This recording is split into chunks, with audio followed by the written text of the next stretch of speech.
Germany.com.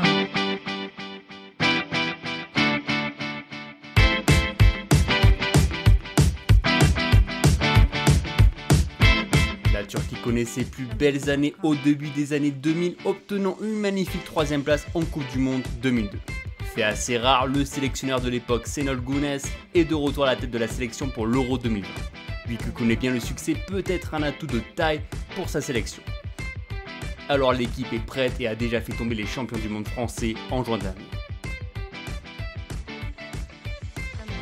Vous pensez que la qualification de la Turquie est une surprise? Eh ben pas vraiment. Pourtant, engagés dans un groupe relevé avec la France et l'Islande, les Turcs ne se sont pas démontés et ont frôlé avec la première place à plusieurs reprises.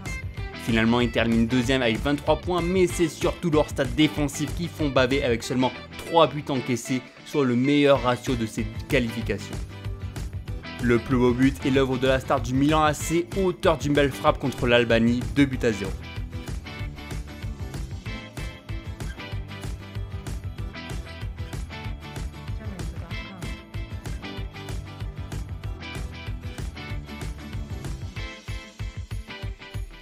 Même si la composition peut évoluer en 4-1-4-1, elle a tendance à se diriger vers un 4-3-3 en faisant parler des individualités.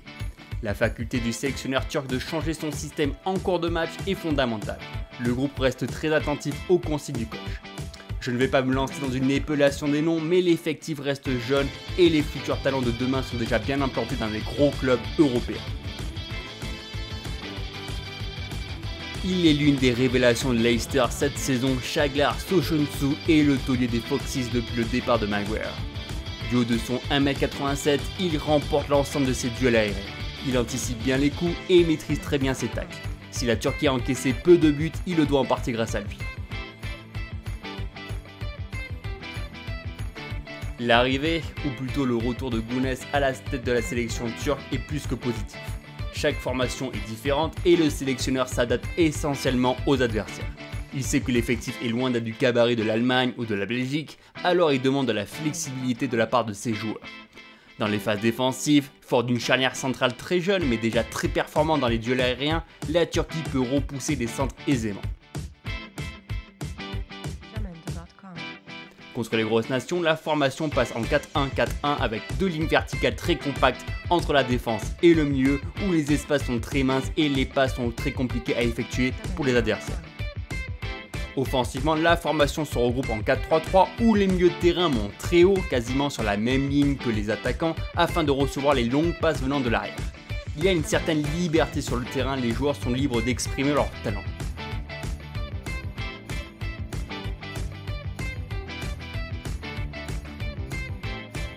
Une carte à jouer dans ce groupe A composé de l'Italie, des Pays de Galles et de la Suisse.